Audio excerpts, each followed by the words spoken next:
Every 4 to 6 weeks, I fill a workshop with around 100 pre-sold buyers who are hot leads that are ready to buy what I sell. And almost every single one of them comes from LinkedIn. Now, look, if I had to guess, a lot of you out there are probably posting on LinkedIn all week long, and you may be getting some likes, but you have no predictable lead flow or clients coming in. Now, a monthly workshop is the best way that I found to fix this. So in this video, I'm going to show you exactly how I structure these workshops and how I fill them up with hot leads who actually want to buy, and the 3 things that you can do so people are begging to work with you by the end of it. So you want to fix your LinkedIn profile first, but your profile is not a resume. Really, it's a landing page. So every post that you write and every comment that you leave ends the same way, with somebody clicking your name. So the question your profile has to answer in about 3 seconds is whether you understand the problem that this person is dealing with right now. If it's just a list of everything that you've done, well, you're not doing a really good job at that. So let's start at the top with your headline. Now, most people put their job title or some creative jargon, but that means nothing. You want to lead with who you serve, what changes when they start working with you, and what's the proof. For example, mine is helping 7 and 8 figure founders get out of the founder's trap, named the go-to business coach for 7 and 8 figure entrepreneurs by International Business Times, and the CEO of Predictable Profits. Then write the first 2 lines of your about section. So think about it. On a phone, only about 200 characters show before somebody has to tap to see more. So if those first 2 lines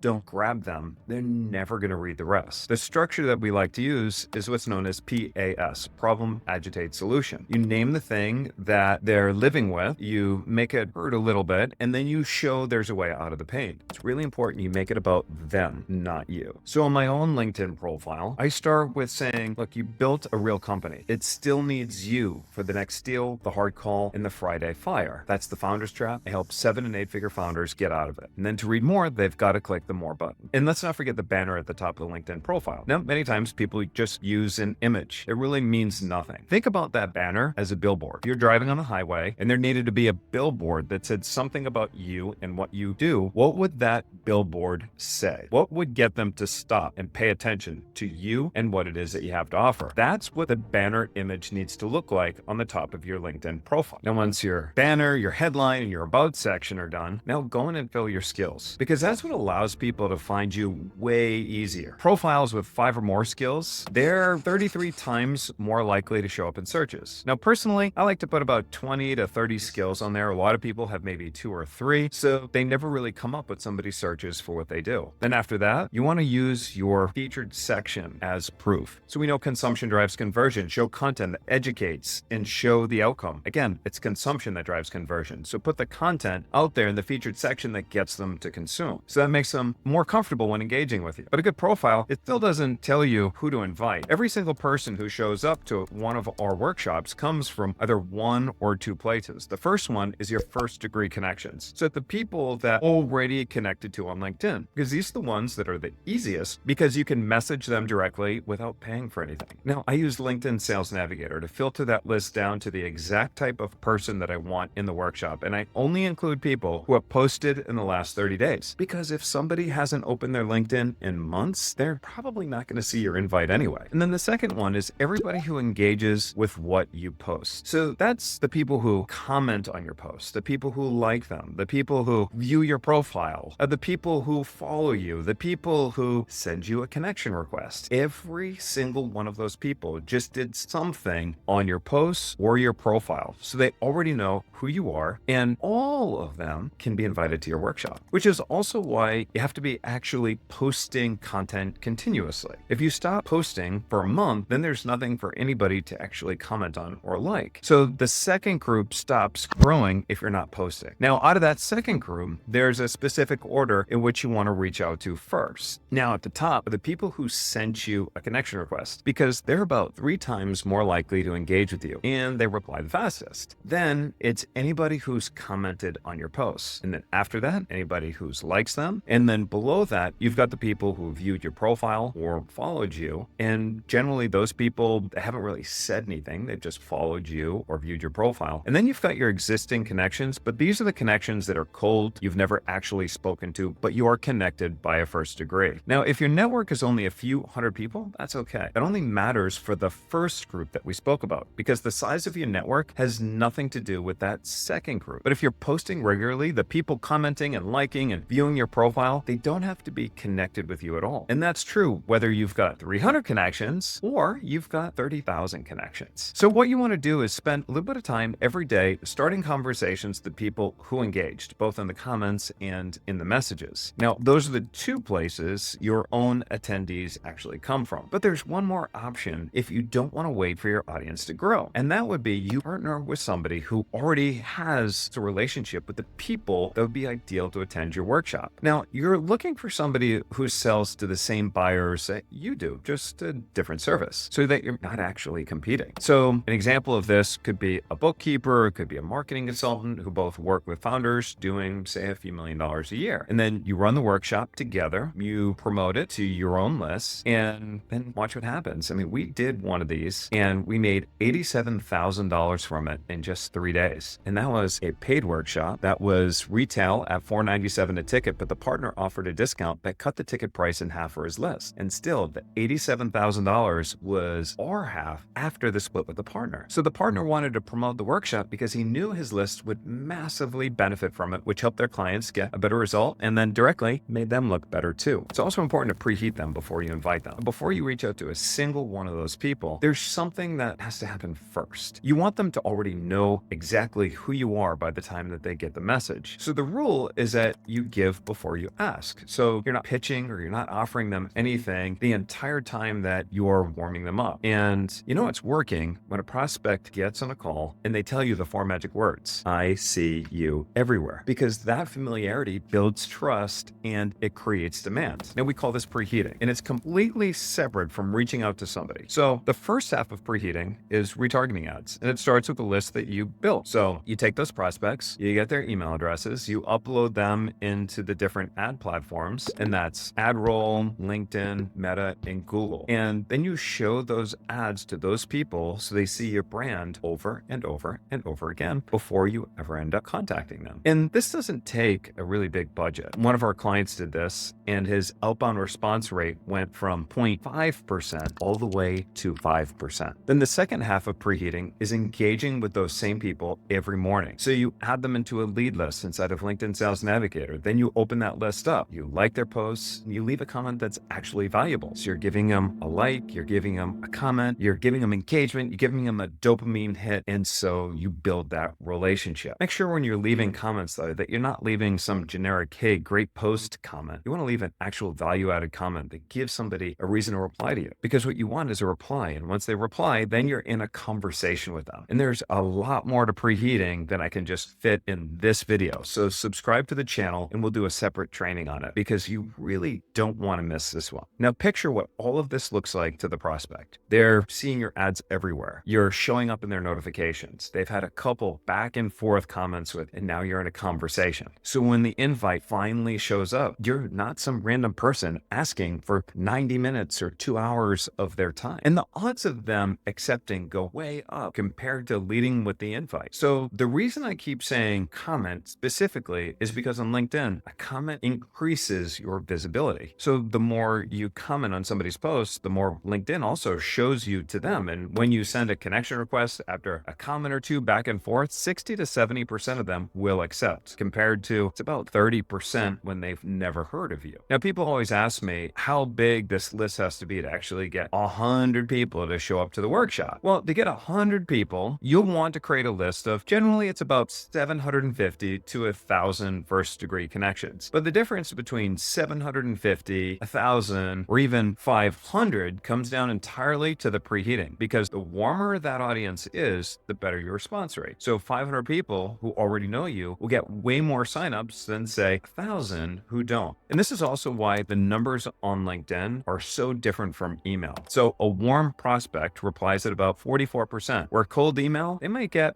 somewhere around 1 or 2%. So this warming up isn't optional. It's literally the entire reason the rest of what we're going to cover works. By the way, if you are getting value from this so far, and you're a founder who wants more clients and more predictable revenue, run a free community for 7 and 8 figure founders where we go through this type of stuff all the time together. And you can join by clicking the first link below this video. All right, let's keep going. So now you know who you're inviting, and the next thing you have to decide is what you're actually inviting them to. So the way that I do this is always the same, and it's to get as specific as I possibly can. So that's one specific specific type of business and one very specific problem that we know that we can solve for them in a single session. If you go way too broad, you'll fill the workshop with people who are never going to hire you to begin with. And if you're wondering what problem that you should pick, the answer is already in your own data. So go pull up every intake form, every application, every set of notes where the prospect told you what was wrong and why they came to you. And then run it through AI and ask them to rank the problems people named by how often they came up. And when we did that, lead generation came out ahead of everything else by about 67%. So that's what we built our next workshop around. And then take the problem one level deeper before you do anything else. So if somebody says a problem is lead gen, then ask why. And then maybe you figure out it's because they can't hit their revenue goals. And then you ask why again. And then maybe it's because they're worried about payroll. And then again, and it's, you find out they're laying awake at 2:00 in the morning, hoping that they can pay their team out on time. And by about like the fifth why, you get to the real big pain point. Now, you could still teach lead gen in the workshop itself, but that deeper pain is what you speak to when you're inviting people, because that's what actually gets them to show up. But you just can't talk about lead gen. You have to make sure that you can solve a problem. So you want to solve a very narrow problem with lead gen. And the important thing is that before you commit to any topic for that matter, make sure that when they think about the topic, hiring you is then the next obvious step after the workshop. So the workshop actually has to solve something where the natural thing to do afterwards is then just work with you. So if you pick a topic where solving it leaves them with no reason to hire you, then you're going to fill the room and still get no clients. So it's important the workshop solves a problem and then creates more demand to get people to want to sign up with you. So once you know the workshop, now it's time to get people signed up for the workshop. So for a virtual one, I start promoting about 4 to 6 weeks in advance. And this includes the preheating. And we like to hold them on Wednesdays, which is when we typically see the highest show up rate. And if you're not doing this with LinkedIn posts alone or LinkedIn connections, you got to have a few different things going on at the same time. So there's the engagement on the LinkedIn posts, there's the first connections, there's LinkedIn newsletters, there's direct messages, there's emails to whatever list you have, there's partners, there's paid ads, there's people who have already visited your site. There's a lot of opportunities. Now, I like the posts and I like first degree connections because they're aware of what's happening. And most of the signups are going to come from the direct messages as a result of that activity. And I know that for a fact because we've tested it. We've sent thousands and thousands of cold emails, and roughly about 2.4% of them registered. And of those, about 31% actually showed up. Then we ran the same invite through LinkedIn instead, and we got roughly 10 times the registrations at double the show rate, even though we sent far fewer messages. Now you write the post about the problem, then you close by asking people to comment one word if they want an invite, and then you send the details in a message. And then that way, you end up in an actual conversation with everybody who comments. Then once one of these posts start getting engagement, you can then pay LinkedIn to boost it, because a post that's already working will pull in even more comments once you promote it. And then every one of those comments is another conversation that you get to have. Plus you boost it, you get more likes, you get more comments, you get more profile views, you get more connection requests, and so forth. And just remember, every one of those promotional posts should be mostly about the problem before you even bring up the workshop. And whether you even need a sign-up page depends on how well they already know you. For people who already know you, a plain Zoom link is enough. For anybody colder, you could put up just a very simple page that answers the obvious questions that might come up first, because they might need just a little bit more info before they commit to showing up. Or another popular favorite is when they DM us, we'll say, what is the best email address that we can use to register you? And we'll just register them ourselves. So now you've got people signed up. And before I get into how you actually run the workshop, you need to know when the selling happens. Because by the time somebody shows up to one of our workshops, they've already read and watched a lot of our stuff. And most of what they were unsure about has already been answered. So by the time that they show up, they're already leaning towards doing business with us. And that means that there's no pitch anywhere inside of the workshop, because the selling happened